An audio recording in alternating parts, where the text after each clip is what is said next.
There have been a lot of reactions to pictures that surfaced online at an event held at the National Correctional Facility in Lagos as part of activities to mark the 2022 International Women's Day. And, well, let's just go ahead and have a discussion around it. We've already seen him. What are the rules guiding such operations, such activities in the prisons? What are the terms of reference for such things? Is this something that is covered within our laws? Jiti Ogunye joins us this morning. He is a legal practitioner. Thanks for joining us this morning. It's my pleasure. Thanks for inviting me. And I'm also certain that you've seen that release from the correctional facility stating reasons why that happened. It's a lot of activities, quiz, traditional dance, including this fashion beauty pageant. What do you make of it? Well, I've not read the release by the Nigerian Correctional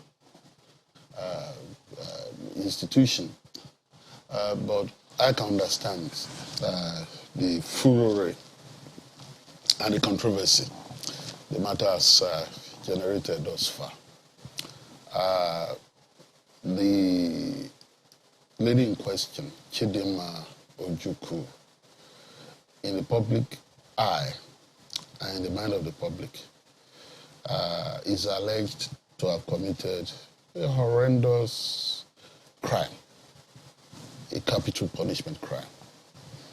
And given the role the social media played in the public assessment of presumed guilt or otherwise, pictures like this offend the optics and therefore meant to generate different reactions. Many persons have condemned that.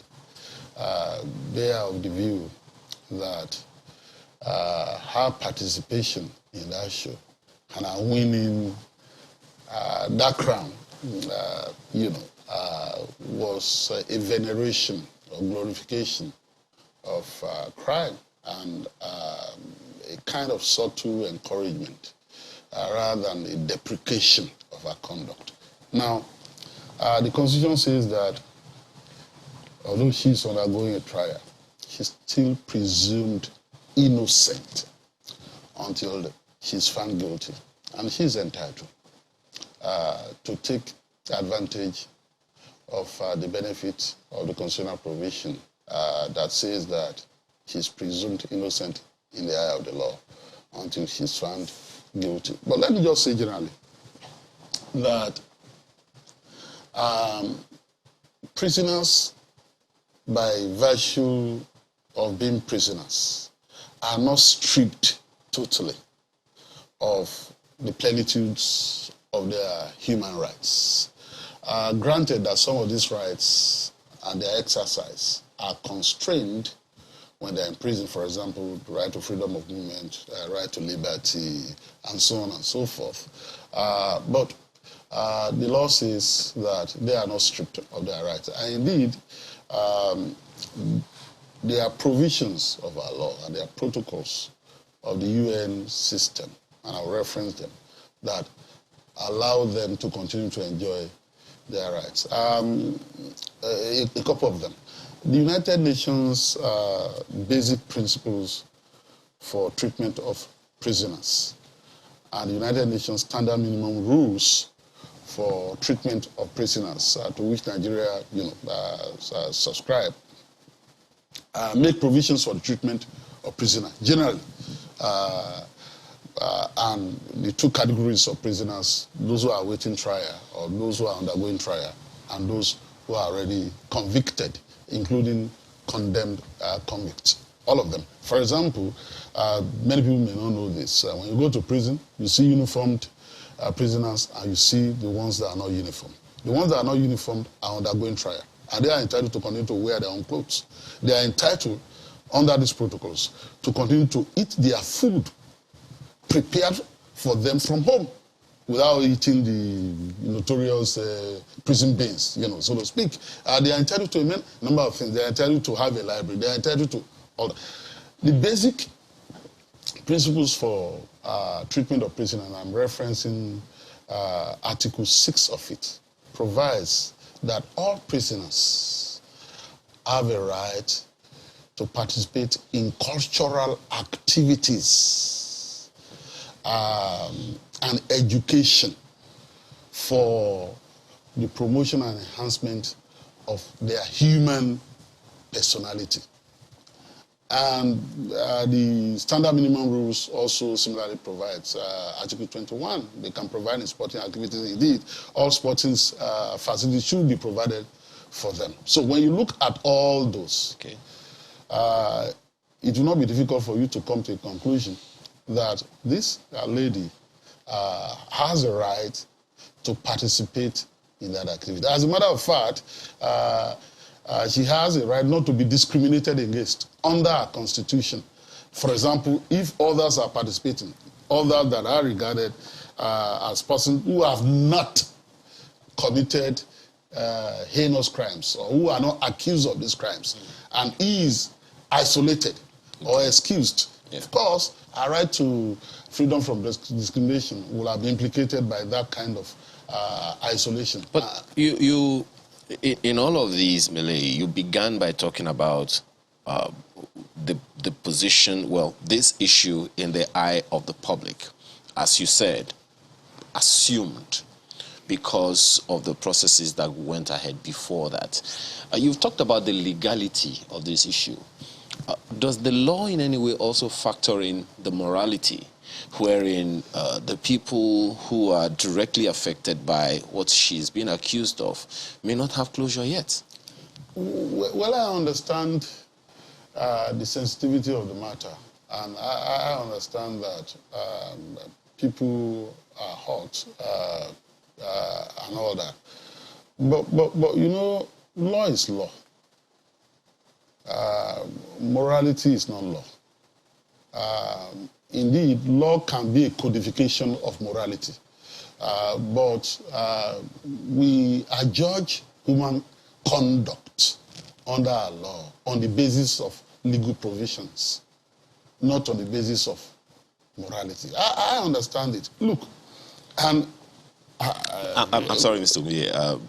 You also cited the role of society. Our society, you would know, abhors certain behavior, rightly or wrongly. You also cited the issue of what the Constitution says about being innocent until proven guilty. I remember a conversation with Professor Emeritus Akin-Oyebode, who said we need to also consider the position of the law where you are guilty until proven innocent. Do you see any? No. That will still be law. Guilty until you are proven innocent. That will still be law, meaning that there must have been a codification of that. You know, you talk about strict liability, that strictly you are liable. So you will be the one to now say, no, I'm not guilty. But that will still be law. If someone is guilty until proven innocent, would he still have would he still be able to participate in such activities as you have talked about? Well, that's hypothetical. It's a hypothetical question. In reality, if the presumption of innocence is substituted by what you're just saying, in respect of a particular allegation, in respect of a particular charged crime, one may then say that, look, this is not a positive thing, and this shouldn't have happened. But let me just say this, generally, for our viewers to know that I understand, the feelings and all that. The person in question has a trajectory. And a lot of people are bound to say, this lady again. Recall that after the murder of Usufu Ataga, allegedly by the lady, and there was an arrest, Nigerians started seeing things that are very strange. And until today, I challenge the police. They've not come out clean. The lady was in custody, and she was granting interviews. And these interviews were being aired all over the world. where she was now talking about her innocence, not in a court of law. And then people are wondering, so a lady who is accused of this egregious crime could have the latitude to deliver a speech from the throne. First, is that unlawful? That was unlawful. Okay, so this one is unconstitutional. That was unlawful. It was. And people can say the right to freedom of speech. This has not been done, but she was in custody. And so that colored public perception. It affected the public's appreciation of the matter, that why is this lady being treated differently? And so you then have this. So if you look at that backdrop, it's possible that people will say that this is a continuation of what had happened. And so they are bound to be, negative reactions to this and say, look, why should this continue? Are there things that we do not know about these executive criminal defendants? Are there forces that are promoting this, or these are just happenstances or coincidences? If you ask me,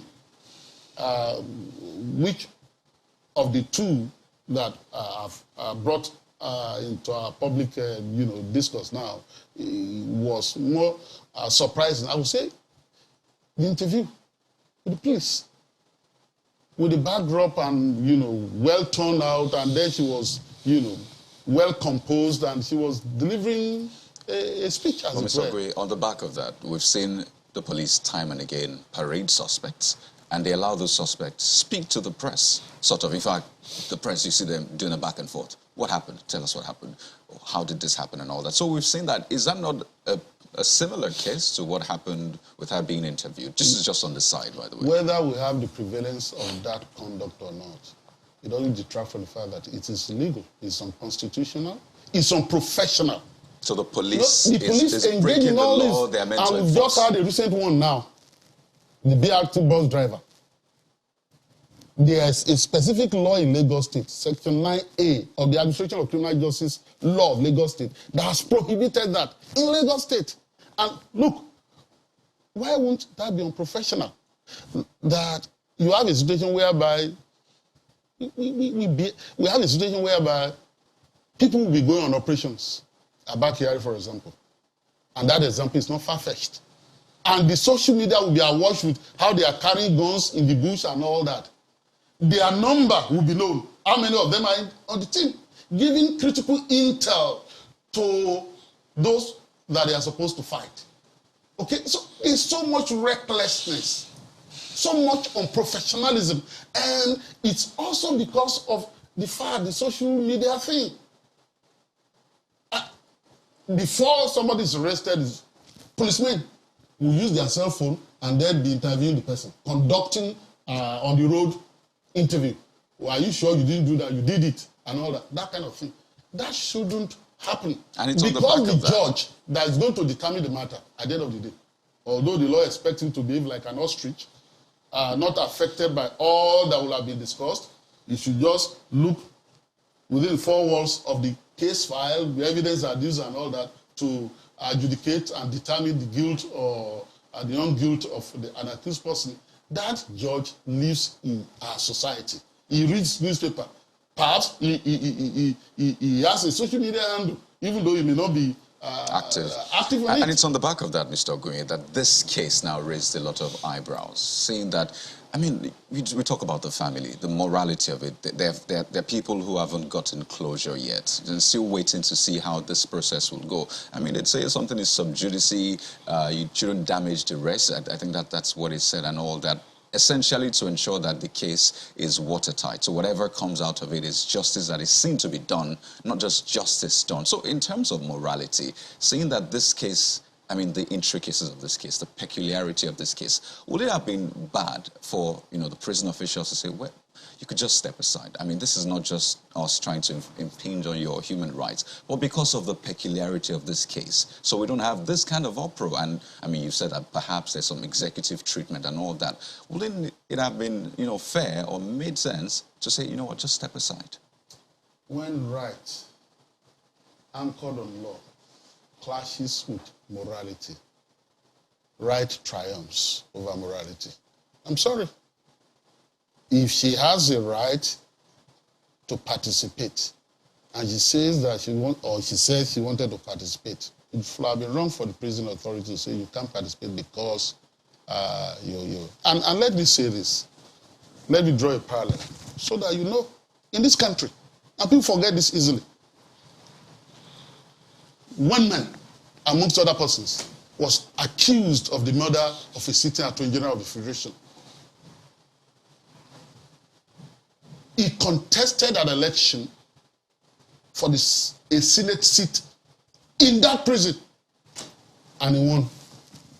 And he went on to serve out his term as a senator of the Federal Republic of Nigeria, and he was the chair of a committee. Is still politically relevant, and who knows what may happen tomorrow. He may turn out to be a governor of his state tomorrow.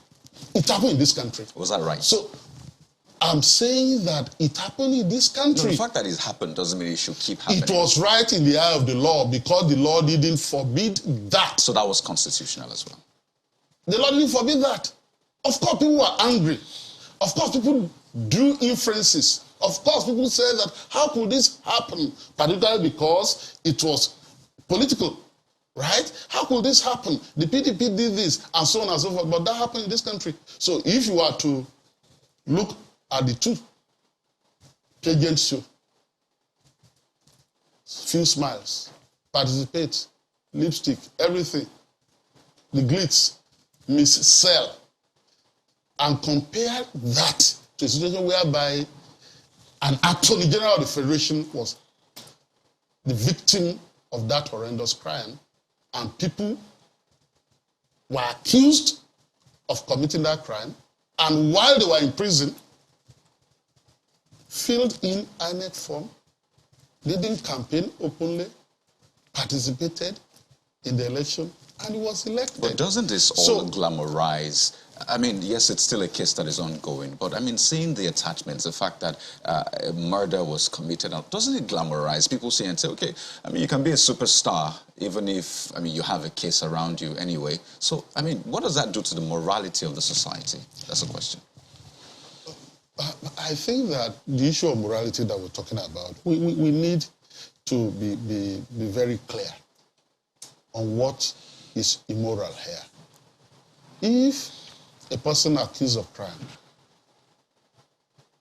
is not brought to justice, that would be immoral. That would be immoral. Don't forget that even for a convict,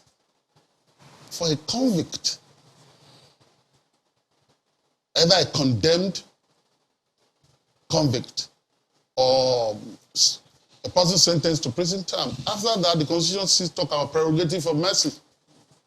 Oh yes, it's constitutional.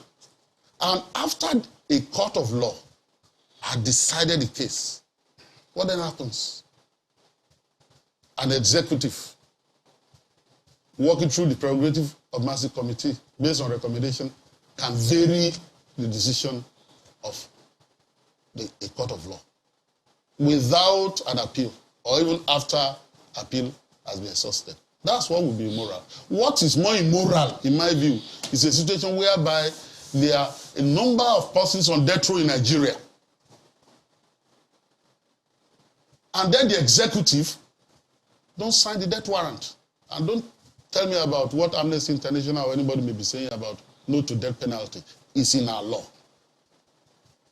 The legislature has a right to sanitize our law and abrogate the death penalty. But that law has not been abrogated as we speak. And this executive governor sit down there, signing budgets and all that, and they refuse to sign the death warrant.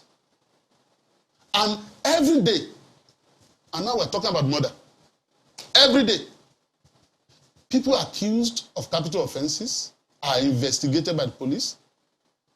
Investigation resources are expended. Prosecutorial resources are expended.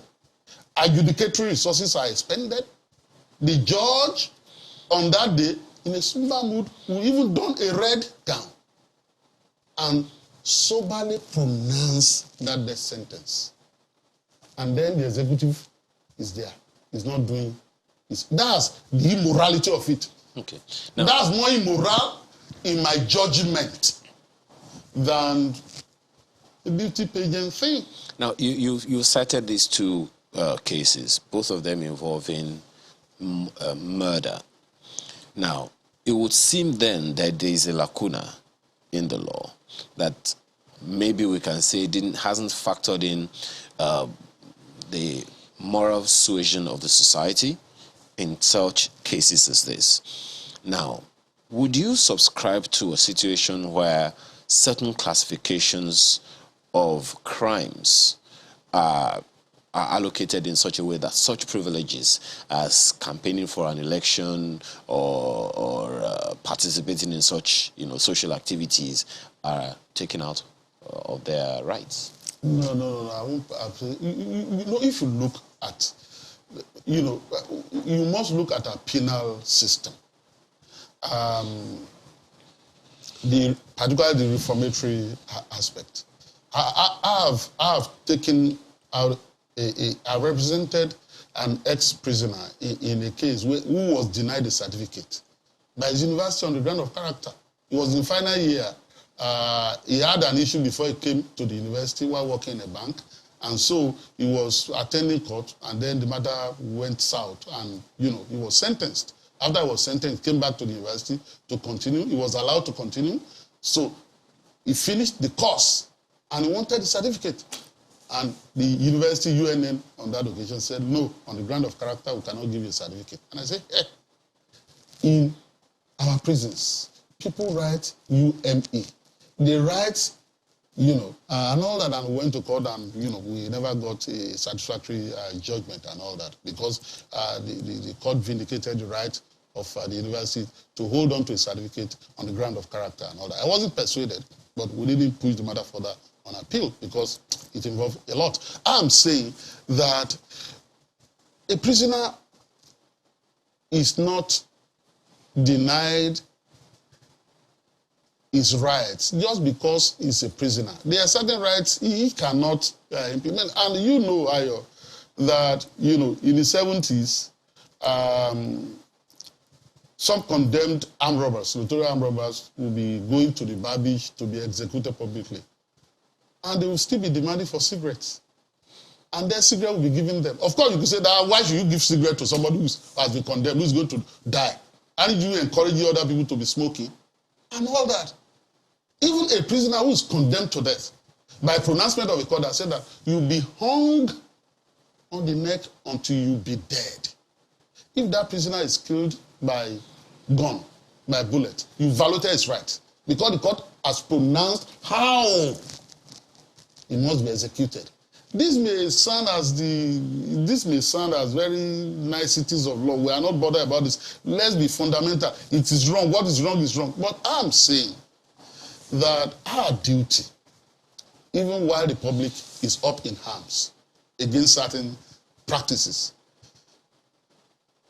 in the interest of public enlightenment, as public intellectuals, in the realm of public intellection, we have a duty to have a dispassionate view. We can make impassioned speeches about things, but I'm saying that prisoners have rights. And for me, I'm interested in the family of Usufa Atanga. Usufa Atanga is dead now. In the Nigerian state, whose law has been violated allegedly, okay, and in this lady getting justice at the end of the day. Expeditious justice. I'm not satisfied when you have a situation of, for example, the Evans situation, for months and years before we had a closure. So I want expeditious determination of justice. If that is guaranteed, and that's fair, and that's just, the public will be satisfied ultimately. And the public will not be bothered by these, sounds like you're not satisfied with the pace of the trial so far. Sounds like you're not satisfied with the pace. I'm not saying that. I'm satisfied. But I think that there are certain things that, look, I want to do a paper and this, like, let it out of the bag. I want to do a paper on the need to have a fast-track system for criminal trials. Okay. Already we have a fast-track system for our civil proceedings. At least in Lagos State, there's a fast-track system. You file a case, civil action, you want it to be expeditiously determined and all that. But there are certain cases that are so important. Okay. And so there should be a procedure by which, once a criminal charge is laid, the Attorney General could make an application to the CJ of a state and say, put this on the fast track. So that on a day-to-day basis, you can have that trial in 6 months. To be resolved. It will be resolved. And the public will then know that the Justice law has been is served. working. Okay. While we're waiting for that paper, Kayode, by the way, that's Law 101 for you. Marco, you have a few questions. Indeed, I was just going to ask whether if it would have made a difference. I know Kayode raised this question that she was an awaiting, or she is an awaiting trial inmate. Do you think that prison authorities should have been able to sort out between awaiting trial inmates and convicted inmates? Because at least we know that the cases of convicted inmates are already settled before the law. You already made the point that she is innocent until proven guilty, but the charges hanging over her are quite heavy. So do you think that the prison authorities should have been a little more circumspect?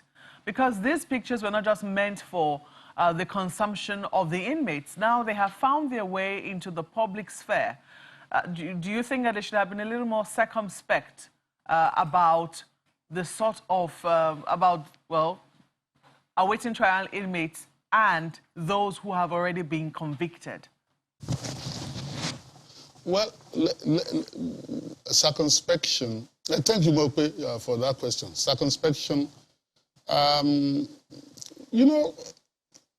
Every administrative authority usually has a statutory duty to perform, and in performing that statutory duty, they're given areas where they can exercise their discretion.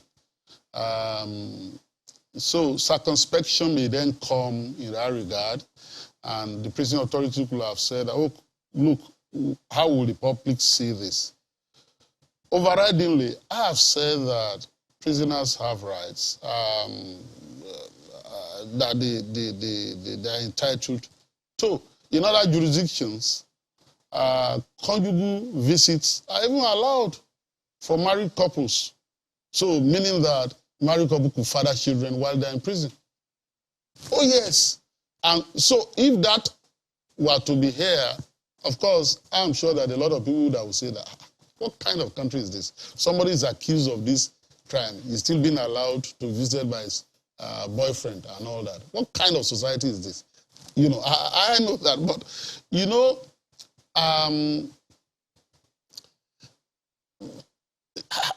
well, the prison authorities, perhaps, I'm not sure they were the ones who released those photographs that were seen to the public. Maybe they thought that this will be confined to the prisons. So will be confined to the prisons. Sorry. Yes.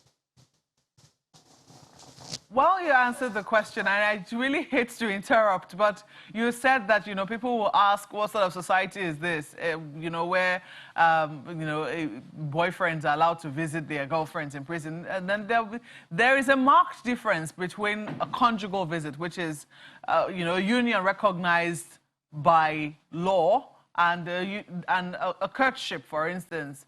Those are two different scenarios. Yes. Isn't that correct? Yes, that's correct. I use the word conjugal. Conjugation is a consequence of a marriage, between two adults who are married. And that's why I talked about conjugal visit. But I'm even saying that if that were to be the case, conjugal visit, the people who are bound to still raise eyebrow. And I'm saying that on this one, I know what the moral issues are, but I will lean on the side of rights and law. I'm more concerned about the justice of the substantive matter that is before the court. and how the court will deal with that issue. Whether the lady participated in a relay race within the precincts, whether she was part of the judoka team of the prison, she participated in the pageant show. I don't think that the public should be too worried about that. The public should be concerned about the justice of the matter in court. And I think that that's what is more important. I'm trying to make a differentiation here, and you've raised, other questions which I have raised with my colleagues. If you can hear me, I've asked if this, for instance, were some inter-cell sport which was done, maybe as you talked about relay race, or wearing a sackcloth to run, and she came first. I've asked questions whether the public will feel as outraged as they feel as her contesting in a beauty pageant. I mean, there are questions as to why the public does feel quite angry, because obviously she is a sight to behold. However, I mean, which obviously it will seem, got the gentleman involved in such a way that he is now no more. So there are questions as to that. Then we're not talking about whether or not the prison authorities should have been, are there differentiation in the rights between awaiting trial inmates and those who are already convicts? The law has already found them guilty, and we know what their fate is in the eyes of the law.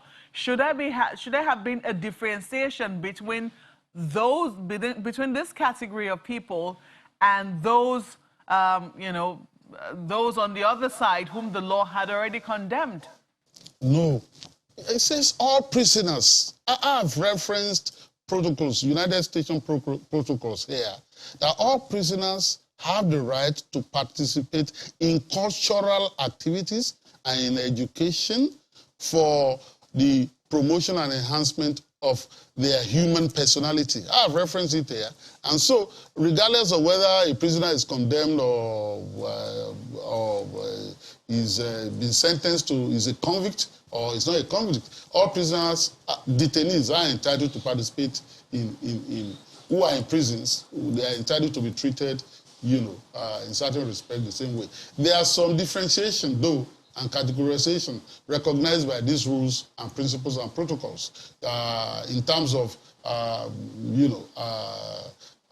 they are segmented, how they live, the cells they should be put. And so there's demarcation, condemned criminal cells, and so on and so forth. You have those things here. I've talked about the clothing, the kind of the clothes they should wear while in prison. Condemned or convicted prisoners are uniformed. Those who are not awaiting trial prisoners are not uniformed, and so on and so forth. Okay. But regarding the issue of the right to participate in this kind of activities, I don't think that the prison or correctional authorities have heard in this regard. We also thank you very much for your participation in our program this morning. Jiti Ogunye is a legal practitioner. Thank you so much for your time. Well, we indeed asked you earlier to let us know how much you buy fuel, where you are. That's where we begin with in your contribution to the program today. Chukwemeka Okoji, in his response, says, we used to buy fuel for 275 naira. Some of the fueling stations sold for 255 naira. Some sell for 280. This is our situation in Jos. Well, over to Nasarawa State, where Kende Emmanuel says, you hardly get fuel from major marketers. Few independent marketers selling price ranges from 265 naira to 400 naira per litre. That's for PMS or petrol, and 625 naira for AGO, that's diesel. And Dixon says fuel is sold between 195 naira to 230 naira per litre in Efrun and Warri in Delta State. Besides the high cost, most fuel stations have adjusted their meters, thereby cheating unsuspecting customers. That's from Dixon Arumawe. Saul says about the ASU strike, it's easy to imagine ASU is wrong, but each time we look at how the broke FG spends and blows away the little money available, you cannot afford to blame any union making demands, whether reasonable or otherwise. This broke government recently sent money to Afghanistan government. We need to ask how much the FG spends each time the president goes to see doctors in London.